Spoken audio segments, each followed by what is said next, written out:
اسی زمین سے ہم نے تم کو پیدا کیا اور اسی میں ہم تمہیں لوٹائیں گے اور اسی سے ہم تمہیں دوسری دفعہ نکالیں گے۔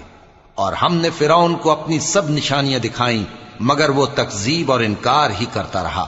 کہنے لگا کہ موسیٰ، کیا تم ہمارے پاس اس لیے آئے ہو کہ اپنے جادو کے زور سے ہمیں ہمارے ملک سے نکال دو؟ تو ہم بھی تمہارے مقابل ایسا ہی جادو لائیں گے، تو ہمارے اور اپنے درمیان ایک وقت مقرر کر لو کہ نہ تو ہم اس کے خلاف کریں اور نہ تم، اور یہ مقابلہ ایک ہموار میدان میں ہوگا۔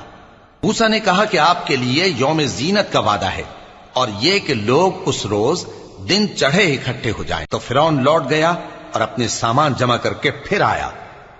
موسیٰ نے ان جادوگروں سے کہا کہ یہ تمہاری بربادی ہوگی، اللہ پر جھوٹ نہ باندھو، وہ تمہیں عذاب سے فنا کر دے گا، اور جس نے جھوٹ باندھا وہ نامراد رہا۔ تو وہ باہم اپنے معاملے میں جھگڑنے اور چپکے چپکے سرگرداں